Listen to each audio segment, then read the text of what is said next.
Bonjour et bienvenue pour cette nouvelle vidéo, j'espère que vous allez bien et on se retrouve aujourd'hui avec Nicolas Lyon pour parler du financement participatif qui a déjà commencé il y a quelques jours et qui a atteint déjà ses 100% d'ailleurs de Fabula Ultima. C'est un jeu dans un univers un petit peu RPG, donc ceux qui aiment bien les jeux type Zelda, tout ça, je crois que ça va beaucoup vous plaire. Bonjour Nicolas. Salut Nicolas. Du coup oui, c'est un jeu qui s'inspire assez directement, assez volontairement non pas des jeux de rôle en général, mais des JRPG, qui sont donc les jeux japonais de console, comme il en existe depuis le début des consoles, comme Dragon Quest et Chrono Trigger et Final Fantasy et Nino no Kuni et Et les que des bonnes Octopath choses en fait. Traveler, quoi. Voilà, tous ces jeux-là sur lesquels finalement les gens de ma génération, peut-être un peu de la tienne aussi, et même des générations suivantes, comme le genre se renouvelle, on a tous un peu grandi en jouant à ces jeux-là, quoi. Oui, et puis Et bah, même les licences, ça se renouvelle aussi dans ce genre de jeu, donc je pense qu'il y a beaucoup de générations qui ont joué depuis le début de la NES jusqu'à aujourd'hui. c'est ça, ouais, tu vois, de console en console et de support en support au travers des années, finalement, il y a toujours des gens qui jouent au JRPG. Et là, en l'occurrence, le jeu vient de... Alors, c'est un jeu qui vient d'Italie. L'auteur Emanuele Galetto, il est italien et la boîte il a produit en Italie, c'est Need Games, qui sont un des principaux leaders en fait de l'importation de jeux de l'anglais vers l'italien. Mhm. Donc ils font beaucoup de traductions. Il y a presque tout sur leur catalogue. Il y a tous les jeux de Free League, etc., qui sont traduits en italien de leur côté et qui se sont rencontrés parce qu'ils étaient tous les deux d'énormes fans du JRPG. Et quand un autre Nicolas, Nicolas Jobis Games s'est vu présenter le projet par Emanuele, qui est l'auteur du jeu, ils ont tout de suite compris que c'était un truc où ils avaient vraiment des atomes crochus et qu'ils allaient essayer de le développer le mieux possible. C'est ce qui a donné naissance à Fabula Ultima. D'accord. J'ai vu d'ailleurs qu'il avait reçu un prix en Italie, il me semble. Oui, alors c'était il y a quelques semaines, il y a deux-trois semaines, au Lucca Comics and Games à Lucca, où il a gagné le jeu de rôle de l'année. Voilà. Ce qui est pas rien en soi. Non, non, c'est le gros prix pour les jeux de rôle en Italie. Donc, Et juste ouais, pardon, juste au moment, juste après qu'ils aient publié la version anglaise du jeu, qu'ils ont, euh, qu'ils ont présenté pour la première fois quand on était à Essen, où je les ai rencontrés. d'accord. Donc tu disais c'est inspiré des RPG, plus particulièrement fantasy, j'imagine. Alors non, Ah, justement, c'est une des volontés du jeu et ils expliquent un peu comment faire. Ils ont créé trois grands types d'univers en fait, qu'ils ont classifié donc enfin ils ont fait une classification de trois grands types d'univers et tu choisis un de ces types d'univers au moment où tu vas créer le monde de la campagne et créer les personnages. Les trois au choix, ils ont des jolies illustrations, je trouve oui, il y aussi. a quoi. Moi j'avais vu Techno Fantasy quoi. À chaque fois c'était Ouais. fantasy, mais il y avait fantasy truc. C'est pour ça que je pensais que c'était plutôt fantasy. Et puis c'est vrai que ce type d'univers se prête bien au fantasy aussi. Oui, Euh, alors dans tous les cas, c'est fantasy parce qu'il y a quand même une part assez importante de la magie dans les mhm, compétences, tout ça. Mais ils l'ont défini en trois grandes catégories. Dans la première, effectivement, c'est le. On a laissé les titres, bon là c'est la version anglaise, mais on a laissé les titres en anglais aussi parce qu'on a trouvé ça assez évocateur, où tu as la high fantasy. Alors là, ouais. c'est les paladins, les dragons, les méchants sorciers, etc.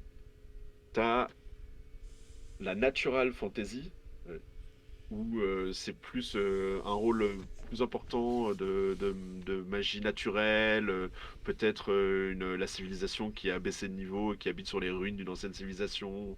Moi, ça me fait un peu penser à Princesse Mononoke, des choses comme ça, ou plus où tu as les esprits de la nature qui jouent un rôle plus important, peut-être que D'ac- sorciers, des choses comme ça. Et tu as le troisième style dont tu parlais effectivement, c'est la techno-fantasy. Je sais pas, je suis sûr que le texte il est en miroir, donc je les montre, mais en fait, mais j'ai besoin de Non, te non, là montrer, mais je les montre. on voit, on le lit bien. Euh, Là, c'est une civilisation où la technologie est tellement avancée que ça en revient à être de la magie en fait. Où il y a des gens qui ont des savoirs ou peut-être des petits objets technologiques qui leur permettent de d'influencer la réalité comme s'ils lançaient des sorts en fait. Et donc en changeant un petit peu le contexte général du thème, tu te crées toi-même un de ces trois univers quand tu commences la partie. D'accord. Et justement, bah, tu disais, voilà, il y a plusieurs moyens, quoi, différents univers. Tout à l'heure, tu disais que quand on va commencer à créer l'univers, et apparemment, c'est un peu bac à sable, c'est-à-dire qu'il n'y a pas d'univers propre, hein. Alors, c'est les joueurs, c'est le MJ, parce que moi, c'est vrai qu'en tant que MJ, je te pose la question, parce qu'en tant que MJ, j'aime bien donner un peu de surprise à mes joueurs, hein. Mais je lisais aussi que c'était plutôt en équipe qu'on voyait ça. Oui, il y a clairement un aspect collaboratif. Il y a une session zéro, donc de création des personnages, qui va inclure la création de l'univers pendant cette session zéro. Alors bien sûr, quand tu es meneur de jeu, c'est à toi, et c'est d'ailleurs assez bien expliqué. Il y a une structure quand même. C'est pas juste on part dans un délire que comment va être notre univers. Il y a des questions auxquelles il faut répondre, mais le meneur de jeu dirige un peu la conversation. Mais il y a vraiment une insistance sur il faut que l'univers et la campagne soient créés à partir des décisions des joueurs pour leurs personnages. Donc c'est vraiment mettre les personnages au cœur de la création de la campagne, de la création de l'univers, où quand tu vas créer ton personnage, tu vas aussi créer sa contrée d'origine et le thème de son histoire et pas mal de choses qui font que en créant cette contrée pour chacun des personnages, tu vas les assembler coopérativement sur une carte du monde Mhm. pour essayer de faire coller tout ça pendant la session zéro et donner suffisamment d'inspiration au meneur de jeu pour ensuite développer une campagne à partir de là. Donc en soi, il n'y a pas de lore propre, c'est ça? Non, c'est ça, c'est t'as vraiment juste t'as des outils pour créer ton propre lore. D'accord. Par contre, il y a un bestiaire. Quoi, qu'il y a une proposition en Oui, tout cas de bestiaire. c'est ça, il y a un bestiaire qui sont des exemples de monstres, et évidemment, il t'explique aussi voilà comment on fait un monstre, c'est assez simple pour générer les caractéristiques dont tu as besoin, mais il y a un bestiaire où il y a quelques dizaines de monstres qui permettent de lancer la partie ou t'inspirer pour créer tes propres créatures. D'accord. Oui.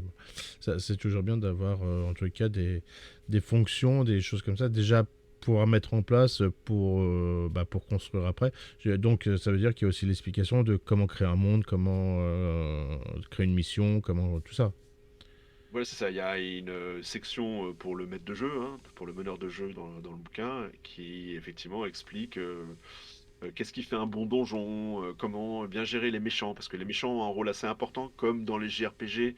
Il y a souvent, bah, on pense, moi, le premier nom qui me vient en tête, mais c'est peut-être de ma génération, c'est Sephiroth, qui est le méchant dans Final Fantasy. Il est construit d'une certaine manière, il a ses propres objectifs, lui aussi il évolue en même temps que les personnages. Et ça fait partie des choses sur lesquelles il y a des conseils, comment créer des méchants qui soient intéressants et qui puissent revenir en personnages récurrents, en antagonistes Oui, récurrents c'est tout au ça. long de la campagne. Comme ça, comment créer un donjon, qu'est-ce qui rend un donjon intéressant. Et aussi, il y a une section sur, en fonction des classes de personnages, quel type d'aventure ou d'objectif ou de contexte va mieux avec telle ou telle classe. Hmm, sympa. Et au niveau du système, c'est un système multi-dés.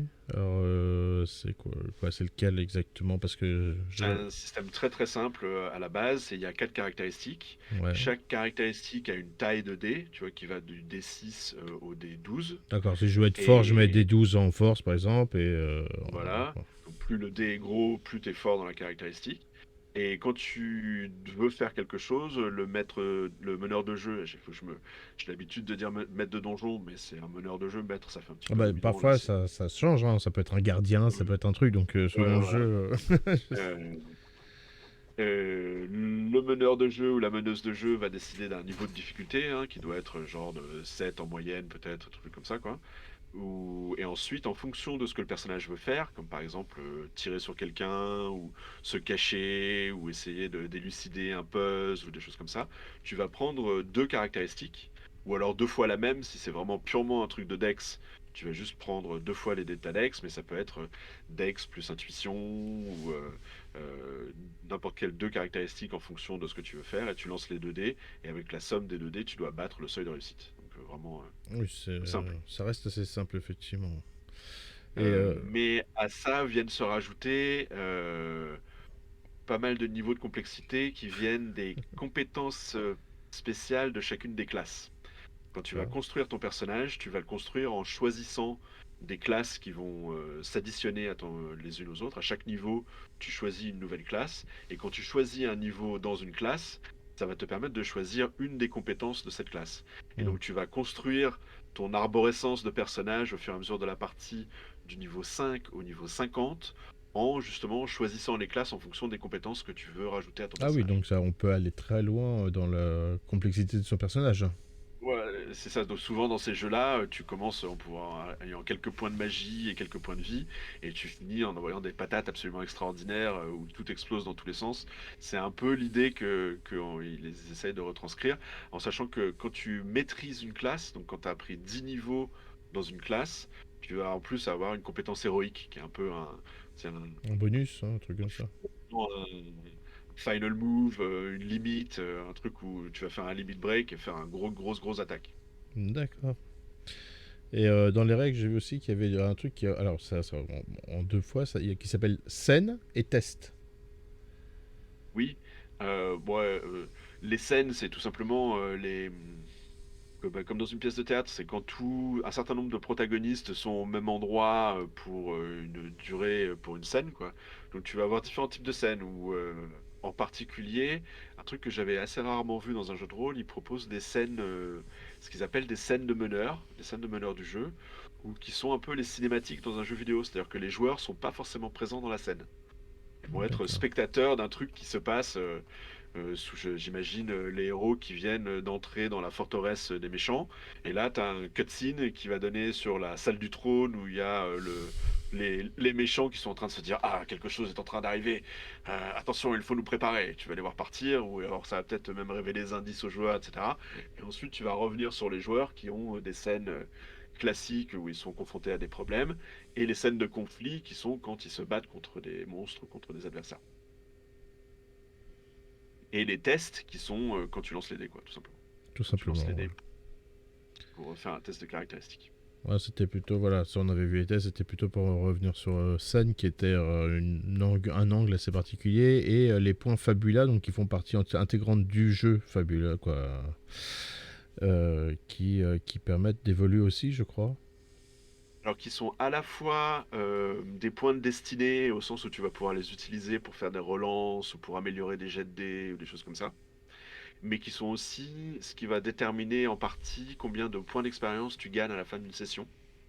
En sachant que les points Fabula, qui sont ceux dépensés par les joueurs, et les points Ultima, qui sont ceux dépensés par les méchants, tu fais le total du nombre qui a été. Enfin, chacun de ces points vont rapporter aux joueurs des points d'expérience en fin de session. D'accord. Donc plus les situations ont été tendues, donc plus tu as été obligé de dépenser des points de Fabula, plus les méchants ont été obligés de dépenser des points Ultima, plus tu vas gagner de points d'expérience à la fin de la session. C'est pour montrer un peu, du coup, comment la tension des scènes qui ont eu lieu pendant la séance vont générer plus ou moins de points d'expérience. Mm. Là, je suis sur la page, comment dire, sur la page financement participatif, hein. Voilà, où bah, effectivement, on en est déjà à 10 530, donc on est pas très loin non plus de l'échelon supérieur, parce que je crois que la barre dessus c'est 11 000, c'est ça? C'est ça, le tout premier palier, c'est à 11 000. Je pense qu'on va pas faire des paliers trop gros euh, euh, pour être bien sûr qu'on puisse débloquer tous les paliers Mm. qu'on a envie de débloquer. Le premier, c'est tout simplement vraiment pour remercier les gens qui ont participé à la campagne. On, Comme pour des raisons de foisonnement, comme ça prend plus de place d'écrire en français que d'écrire en anglais, il y aura probablement un peu plus de place, un peu plus de pages dans la version française du manuel que dans la version anglaise. Donc on en a profité. Comme on en a quand même pas mal des pages en plus, on va en profiter pour vraiment remercier tous les gens qui ont participé à la campagne et mettre leur nom dans cette édition du livre, dans cette impression du Ça livre. c'est sympa. Euh, et c'est peu de choses, Oui, mais mais je t'assure, pour avoir participé à des financements, tout le monde ne le fait pas. Déjà, même dans oui, les ouais. remerciements, il n'y a pas forcément marqué merci aux contributeurs, hein. Ouais, ouais, comme là, surtout dans une traduction, souvent on est obligé de remercier les gens qui ont testé le jeu dans la langue d'origine, et on n'a pas forcément l'occasion de remercier les gens qui ont participé dans la traduction. Donc là, on a trouvé que c'était un truc sympa à faire. Mais bon, c'est pas grand-chose, c'est pas vraiment ça qui ramène beaucoup de valeur, mais on a trouvé ça sympa. Ensuite, le premier cycle de paliers qu'on aimerait bien faire, c'est qu'il y a des feuilles de personnages qui sont disponibles en PDF, en Mhm. italien et en anglais. Nous, déjà, on va toutes les traduire en français et les mettre disponibles en PDF en français. Mais on aimerait aussi pouvoir ajouter des impressions sur un beau papier et du nombre suffisant dans un carnet de feuilles de personnages. Et il y a aussi d'autres types de feuilles. Donc le premier cycle de paliers à débloquer, ça va être Oui, parce que les feuilles de personnages et les autres feuilles qui permettent là, je justement suis de pas sur les gérer la paliers. création de la campagne et tout ça. Alors, je descends parce que j'étais pas sur les paliers du tout, mais effectivement, là, avec les deux premiers et le reste est secret pour l'instant. Donc, Pour que on finalise certains trucs et puis aussi pour faire durer le suspense. oui. C'était alors nous c'est notre première jolie aventure sur Game on Tabletop, donc je l'admets franchement, on maîtrise pas forcément parfaitement la plateforme pour l'instant. Mhm. On a appris plein de trucs en faisant cette campagne. Il y a encore pas mal de choses qui peuvent être ajustées en cours et tout ça. Donc on fait des petits essais pour voir ce qui est intéressant pour les gens qui participent, ce qui est sympa à mettre en avant pour nous, etc. Donc on apprend la plateforme tout en faisant cette campagne. Moi-même, quoi, je connaissais très bien Don't Panic Games parce que pour le jeu de société, c'est là que j'ai appris qu'il faisait aussi du jeu de rôle. Bon, Euh, Alors c'est nouveau pour nous, c'est notre premier jeu de rôle à proprement parler. Effectivement, nous on fait surtout des jeux de société à la base. Mais il y a beaucoup de membres de l'équipe qui sont un peu comme moi des vieux rôlistes et quand l'occasion s'est présentée de participer à ce projet et puis on en a d'autres qui attendent en coulisses aussi, euh, on a tous sauté dessus immédiatement parce que c'est un truc qui plaît à beaucoup de gens dans l'équipe et qu'on avait vraiment envie de faire en sachant qu'on est une entreprise où on a quand même une certaine expérience dans l'édition même de livres parce qu'on fait partie d'un groupe d'équipes dont une s'occupe vraiment d'édition à proprement parler de livres au travers d'une entreprise qui s'appelle Ennis Édition.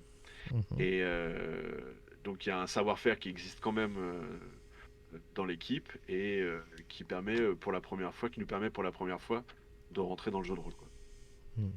Là, je Moi je suis aux scroll un anges petit parce que c'est peu. ce que j'ai toujours voulu faire.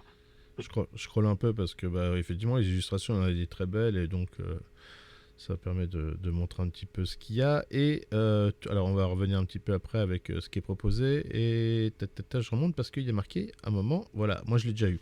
Appuyez sur Star. Alors, déjà, je trouve ça très drôle en format 8 bits. Mais voilà, si vous voulez découvrir un Kickstarter, un peu, aussi un Oui, kit découverte, hein.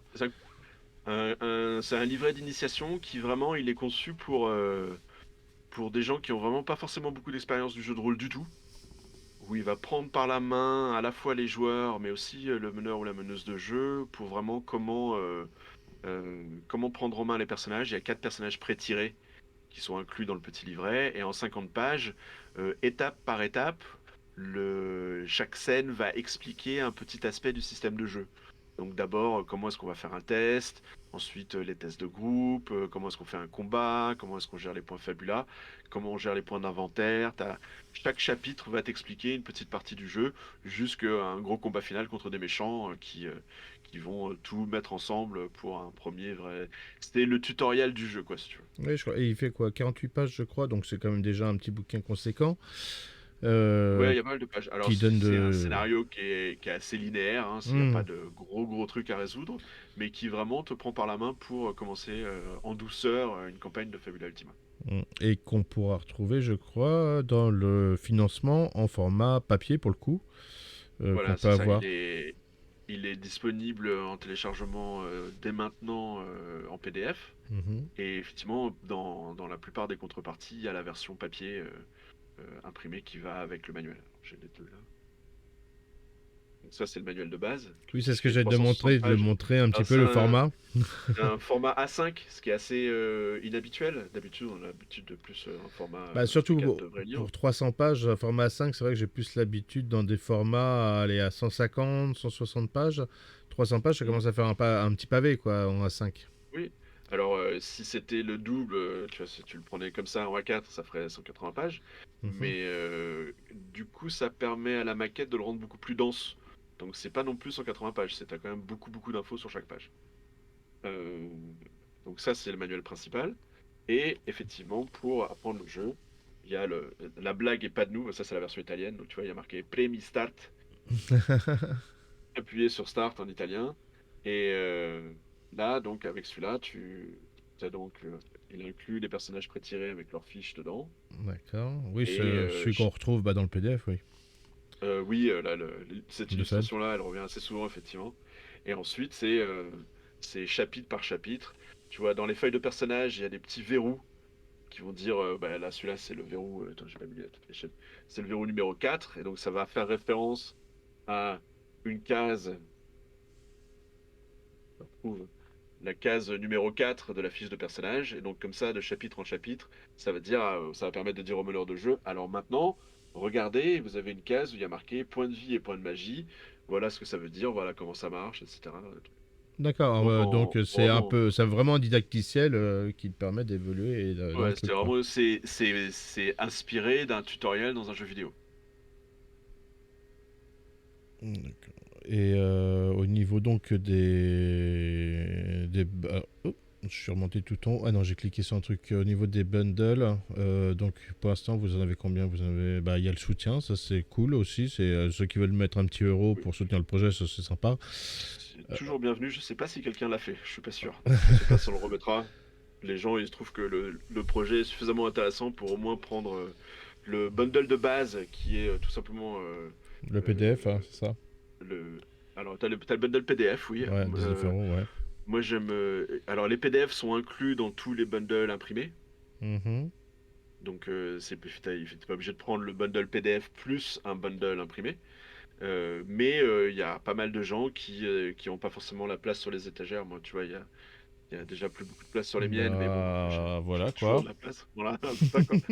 Euh, mais nous, on aime ça, mais il y a des gens qui aiment bien juste avoir le PDF et pour que c'est un peu plus abordable parce que tout le monde n'a pas forcément de quoi mettre 80 euros ou plus Mm. sur des bouquins imprimés, mais ça permet de les avoir comme ça. Sinon, le bundle de base, c'est la première version imprimée, c'est donc le manuel et le livret. Ouais, 39 euros, oui. Et alors, il y a quelqu'un qui m'a fait la remarque, c'était pas forcément besoin de le mettre en option, on aurait pu faire un autre bundle, Oui, c'est ça. Moi, parce c'est ce que que je pensais faire. C'était ça plus le MJ. Parce que le collector, bon, il est joli. euh, J'avais pas forcément besoin, mais c'était ça, non? alors Aventure. oui, alors le collector, il est sous-entendu qu'il y aura probablement un petit rangement dans le coffret qui va permettre justement de rajouter tous les trucs imprimés dont j'ai parlé tout à l'heure, Ah, qui seront plutôt dans la version collector, pour simplifier le bundle. Mais effectivement, il n'y avait pas forcément besoin de faire le kit du meneur de jeu en option. Parce que ça, c'est la troisième partie, et ça malheureusement, j'ai pas d'impression papier parce qu'il est tout neuf, quoi. Il est même pas traduit en anglais, j'ai juste les PDF en italien pour l'instant. pour quoi? Pour le kit du C'est meneur, hein? pour le kit du meneur de jeu, qui est l'écran de jeu en 4 parties et un petit livret supplémentaire qui est un peu plus petit que celui-ci, qui rassemble les conseils des auteurs et de la communauté qui ont été rassemblés depuis 1 an et demi sur comment approfondir la section du maître de jeu dans le livre, dans le manuel de base et de plein de détails supplémentaires sur comment gérer une campagne, comment la lancer, comment la continuer, comment la garder aussi intéressante que possible. Donc on a ces deux éléments qui sont le kit du meneur de jeu, donc c'est l'écran et le carnet du meneur de jeu, qui vont se rajouter à ces deux bouquins-là pour faire ce qu'on avait appelé le pack avant.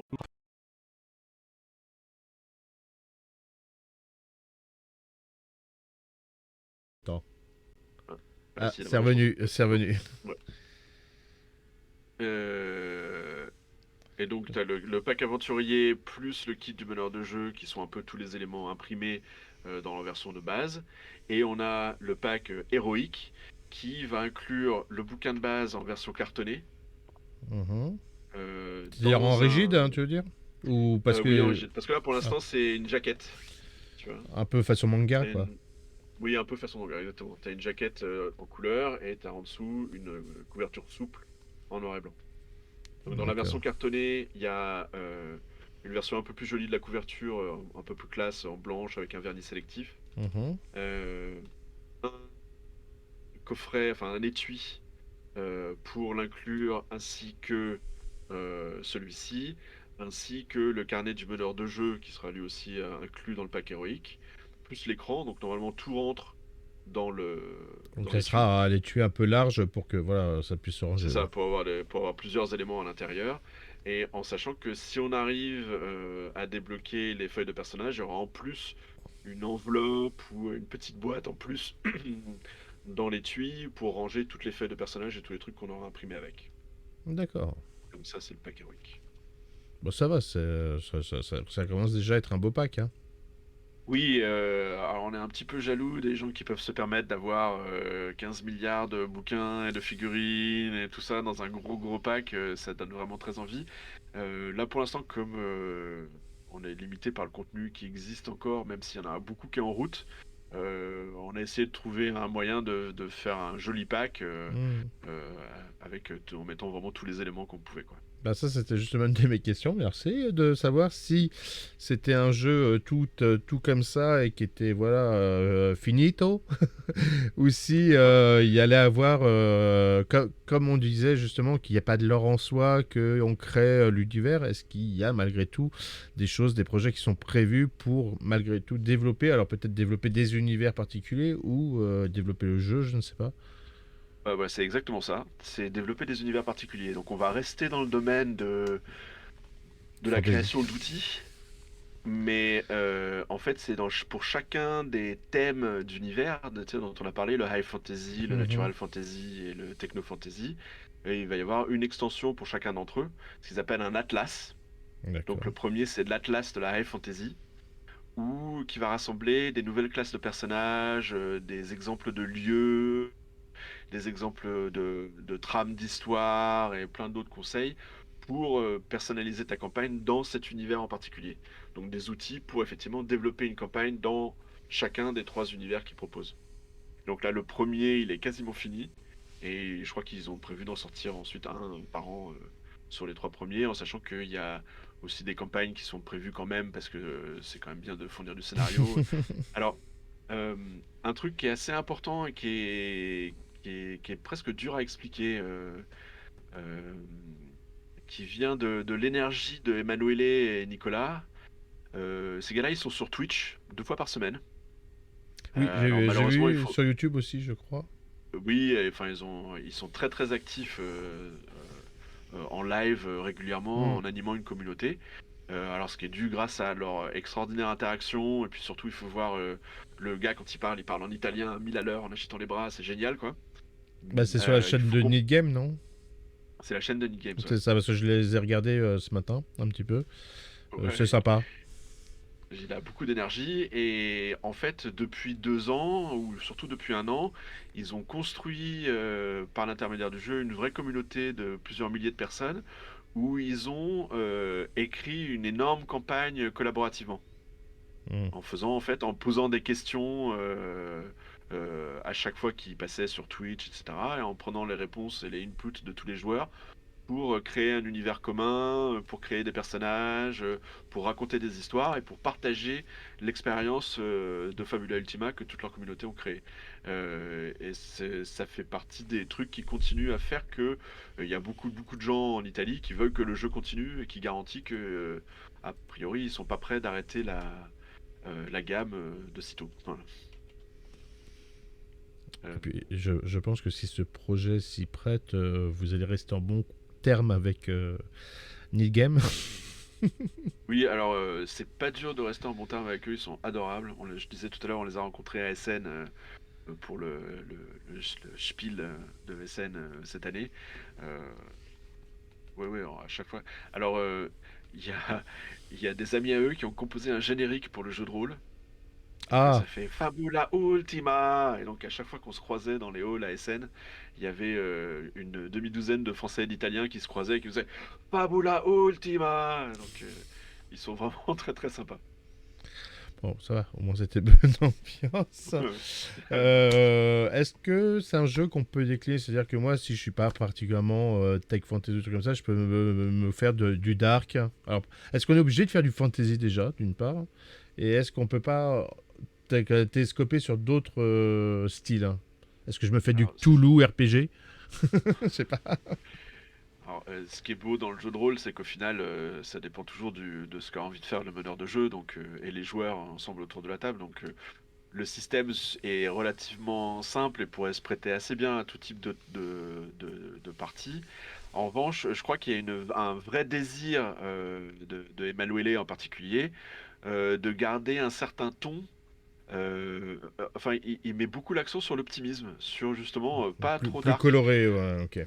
Ouais, et c'est vraiment une volonté de garder ce ton dans le jeu officiel, on va dire. Euh, de vraiment garder un peu la même, oui, la même ton et le même, euh, ouais, c'est ça, le même optimisme coloré. Les joueurs sont des héros qui au final vont réussir à sauver le monde. C'est un peu le postulat de base, quoi. Euh, où, il n'est pas prévu pour faire du dark, mais après, c'est libre à chaque meneur de jeu de jouer au jeu comme il le souhaite. C'est On assez sait facile pas, après hein, un de. truc très coloré avec un antagoniste qui emmène tout doucement, peut-être, dans un. Oui, alors, Je sais pas. je... moi, j'ai un dessin que j'aime beaucoup, j'ai sur un t-shirt, c'est une chibi, une version chibi de Cthulhu. Et ça me fait un peu penser à ça quand tu dis ça. Tu vois, on peut avoir une version Chacun son truc. toute happy de l'appel de Cthulhu, pourquoi pas. Tu sais, il y a pas longtemps, j'avais proposé aux créateurs ou aux auteurs de Myr. Je sais pas si tu en as entendu parler, Myr. Oui, Donc oui, à Adrien et Valentin, je leur ai dit, parce que moi je suis aussi maître de jeu sur My Little Pony, quoi, Tale of Equestria. Et je lui ai dit, je ferais bien un truc où des personnages de Tale of Equestria, donc des poneys en soi, sont absorbés dans une sorte de vortex et se retrouvent avec les enquêteurs de Myr. euh, ouais. ah bah c'est ça que je devais faire pour Halloween, j'ai pas fait ça. Bon, mais Je l'ai là, c'est un joli objet sur la bibliothèque, si ouais. Mir, je dois avouer, Oh, un joli bouquin. bah, il est là. Euh, mais là, oui, dans le genre fusion de genre, pas mal. My Little Pony. Mais parce que non, mais parce que justement, Tale of Equestria se prête au crossover Oui. assez facilement et qui a un système qui est relativement adaptable à certains trucs. Donc voilà. Et c'est bien d'avoir ces systèmes-là qui, bah, quoi, moi aujourd'hui, je suis pas pour qu'on fasse des feuilles de personnages pendant 3 ans, qu'on explique un système de règles lourd, chargé dans tous les sens. Là, c'est bon, bah, t'as 8, t'as 2, tu prends quoi, t'as un D8, un D4, tu prends tes 2 dés, tu jettes, la difficulté t'attend. Ok, bon, bah, ça passe pas. Comment t'interprètes ton résultat? Tac, tac, tac, ok. Bon, ça c'est bien. Quoi, moi j'aime bien. Après, il y en a qui aiment bien se prendre la tête aussi. Ouais, mais t'as raison, je pense que la tendance, elle est plus quand même à la simplification du Ouais. système et à plus se recadrer sur les aspects Et puis narratifs, ça sur dépend le plaisir de jouer ensemble, des trucs comme ça, quoi. Et puis ça dépend de la couleur du jeu, justement. Ce fait d'avoir des systèmes comme ça, si on a besoin d'avoir un jeu dynamique, il suit la cadence, hein. Si on est obligé de s'arrêter toutes les 2 minutes pour calculer des trucs avec les modificateurs de machin, et ben la dynamique n'est pas là. Mm. Donc c'est comment on veut jouer aussi, l'interpréter sa partie. Mais moi j'aime bien ce genre de jeu, ça existe sur d'autres jeux que j'apprécie également c'est pour ça que je le connaissais un peu, mais je voulais qu'on en parle. Et voilà, dans un univers comme ça où bah, les combats peuvent arriver à un moment où les trucs, il faut que ça avance. Faut que ça avance, faut que l'histoire elle continue quoi. Ouais, ce qui correspond bien aussi au ton des JRPG finalement, parce que je sais pas si t'as en tête comment ça se passe, souvent c'est tu te balades sur une carte et tout d'un coup t'as une espèce de fondu d'image et il y a des monstres qui t'attaquent quoi. C'est ça. Et finalement dans ces jeux-là t'en fais plein plein plein plein plein plein plein plein plein plein plein des combats. Donc il faut que quand même il y ait un certain rythme, un certain dynamisme dans les combats pour qu'ils passent de manière suffisamment courte et agréable pour pouvoir en faire plein Mm. sans qu'au bout d'un moment ça devienne tout le temps la même chose quoi. Mais malheureusement, entre ces scènes qui font blablabla d'un seul coup, t'as putain de texte Il faut avec appuyer 200 sur 000 A pour questions. faire défiler. Et ça, c'est toujours ce qui m'a flingué dans ces jeux-là où je me dis, mais on arrête quand? Mais il a fini de parler. Mais c'est bien aussi de l'apporter en JDR avec un joli univers en soi, hein. Moi j'aime beaucoup, bah, sinon je t'aurais pas proposé qu'on fasse cette interview si je n'avais pas apprécié. Donc voilà. Qu'est-ce que je voulais te demander? Une date? Ou à moins que tu aies quelque chose à dire Euh, avant? non, non, une date, là on est en train de finaliser la maquette. Mhm. euh, mais que ça avance plutôt bien. Alors au début, on avait prévu de sortir la version imprimée en librairie euh, pendant l'hiver, genre en février prochain, mais on a pris un petit peu de retard. Mais ça reste quand même dans ces ordres de grandeur là. Ça va être fin Q1, début Fin Q2 hiver, de l'année début prochaine. printemps, quoi, ouais. Ouais, c'est ça. En sachant que les PDF sont disponibles bien avant. Là, j'ai encore 2-3 allers-retours à faire avec les maquettistes et normalement c'est bon, ils seront mis à dispo de tous les backers dès un peu juste après la fin de la campagne, je pense. Un petit Bon, peu après la bah, fin de la campagne. c'est déjà bien. Ça veut dire que dès là, on peut déjà y jouer en attendant d'avoir son exemplaire en dur, quoi. C'est ça, ouais. Ce qui se fait beaucoup sur Game on Tabletop, mais moi c'est un des trucs que j'aime bien. C'est vrai que moi souvent je vais me servir des PDF pour jouer et j'aime bien Mhm. avoir les bouquins sur mon étagère. Ah bah, Comme ça il y en a pour plus. Ouais, voilà. la même. Surtout que maintenant, le système de jeu à distanciel s'est vachement développé. Donc, bah après, je les sors mes bouquins parce que j'aime bien aussi être posé quelque part, quoi. Quand je suis posé, les lire, hein. Ouais. Mais quand je suis en train de bosser pour préparer une partie ou si je tape mon scénar, j'aime bien avoir sur mon deuxième écran le PDF pour avoir mes données assez rapidement. Tu sais, CTRL F, ok, je cherche machin, ok, non, non, non. Bon. Ouais, tout à fait. D'ailleurs, ça sera un PDF, comment dire, chapitré ou pas? Tu sais? Pour l'instant, il ne l'est pas, mais j'ai bien l'intention de faire en sorte qu'il le soit, ouais. Parce que oui, pareil, moi, c'est le fait de devoir regarder page par page pour trouver le truc que je cherche, je ne supporte pas. Et encore, c'est pas le pire. J'ai reçu un bouquin il y a pas longtemps où tu as un super sommaire avec le numéro des pages, sauf que les pages n'ont pas de numéro. Allez, petit oubli. Après, c'est... Au feeling, alors, page 51, ça doit être là à peu près.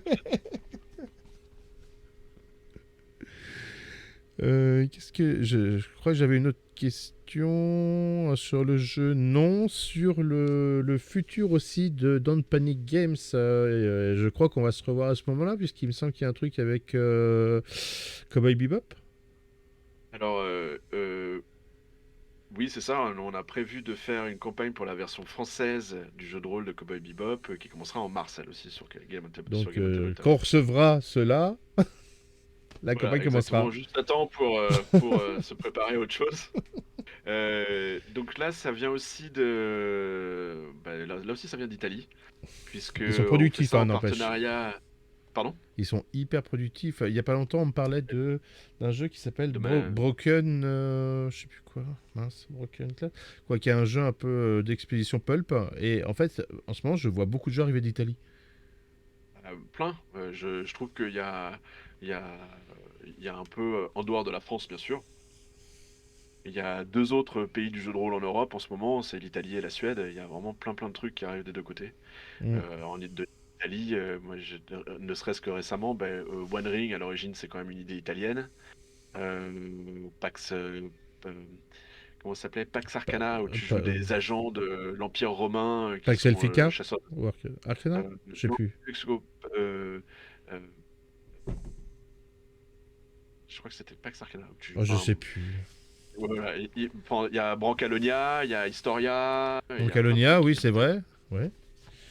Non, non. Là, je dis Historia, donc les gens avec qui on fait Cowboy Bebop, c'est Mana Project, donc c'est les gens de Historia, D'accord. et aussi de Not the End, qui est un autre jeu assez intéressant et dont ça va reprendre le système, avec un système où sur ta feuille de personnage, tu as une série d'hexagones avec des traits qui vont définir ton personnage, et en fonction de la situation, tu vas pouvoir utiliser certains de tes traits pour rajouter des dés Je simplifie vraiment de manière super rapide, mais en gros, c'est ça l'idée de Not the End qui va être repris dans Cowboy Bebop.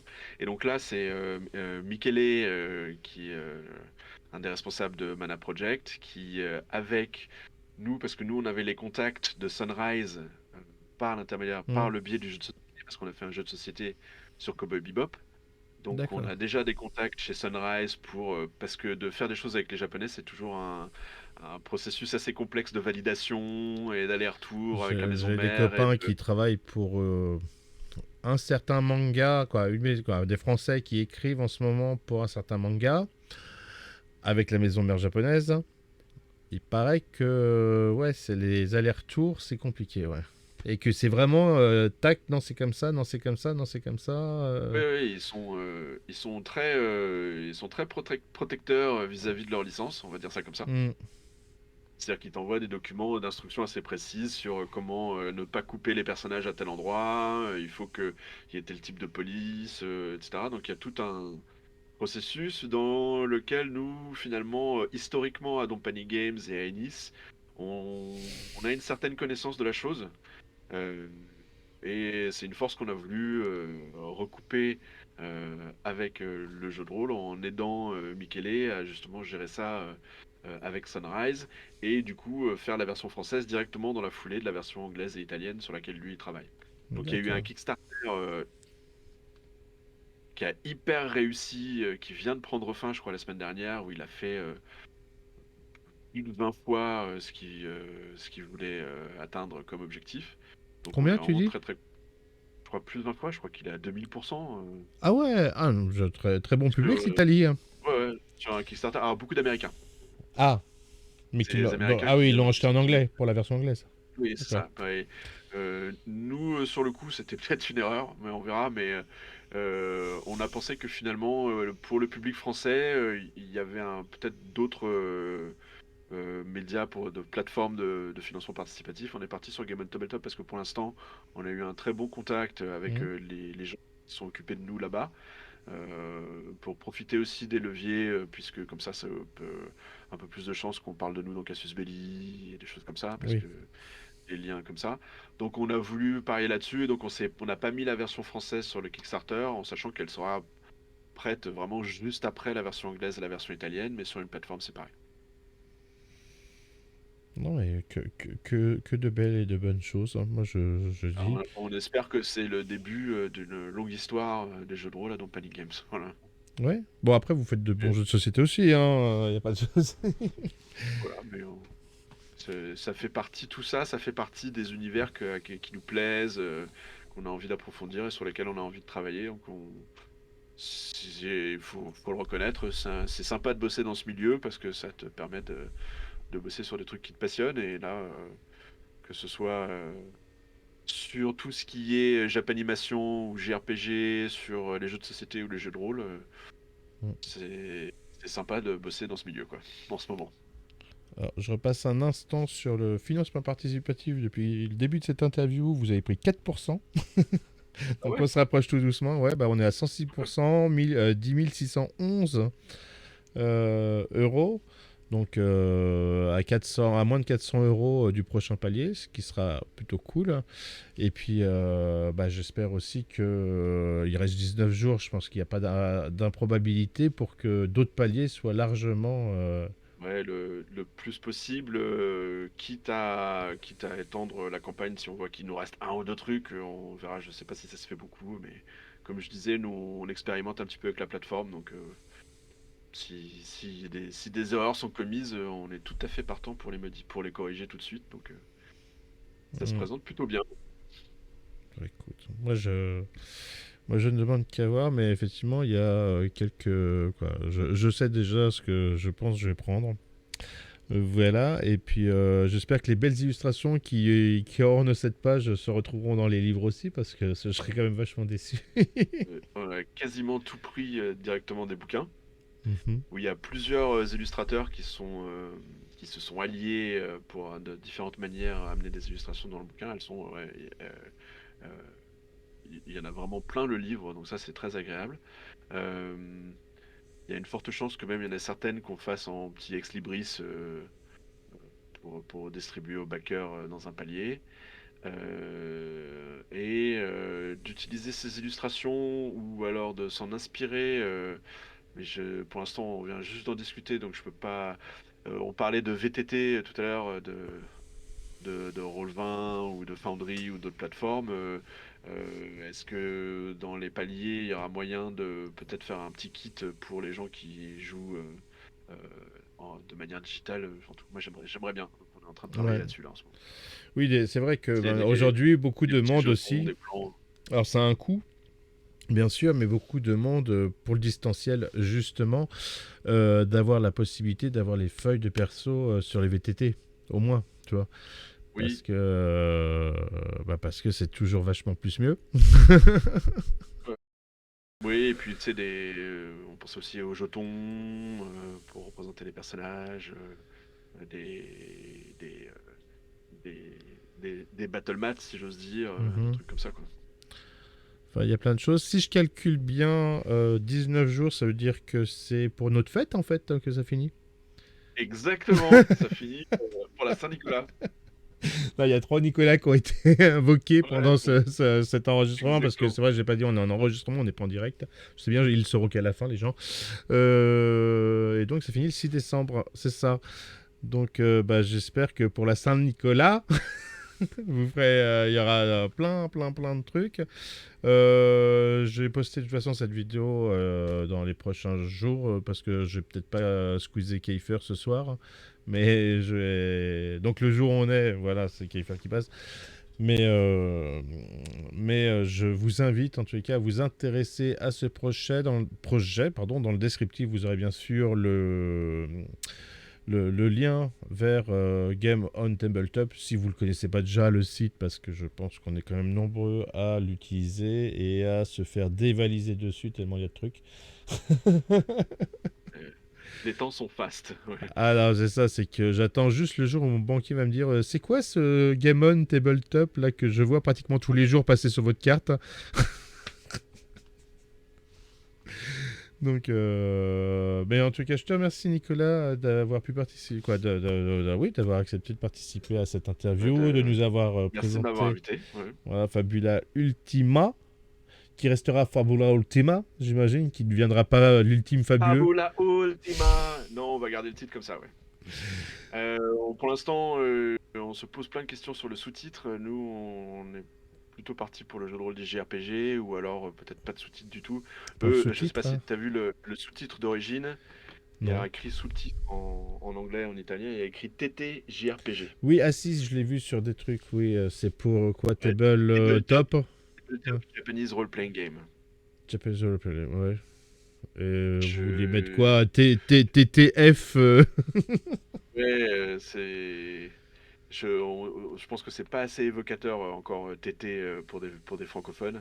Donc on va soit remplacer ça, soit mettre autre chose. Mais Oui, en tout ça cas, va. En le général, c'est titre quoi? C'est principal du restera JDRPG ou des trucs comme ça? JDR JRPG. On garde japonais quand même? Bah ouais, parce que je pense que JRPG, c'est pas juste le fait que c'est soit japonais, ça représente quand même Ah, parce que un c'est plus type bien italien que japonais, là. précis de jeu vidéo. Mais ça représente un type bien précis de jeu. Je pense que ça vaut la peine de le laisser comme ça. Ouais. En fait, vous lancez un style genre K-pop, J-pop. Ça, le JDR JRPG. C'est ça. Le- N'importe. En tout cas, encore, donc merci à toi, merci à Don Panic Game pour nous faire profiter de ce jeu qui a l'air franchement génial. Et pour vous qui nous regardez, je vous dis à bientôt pour une nouvelle vidéo, que ce soit sur de l'actual play, sur de l'interview, de la review. Je vous embrasse, je vous dis à bientôt. Ciao.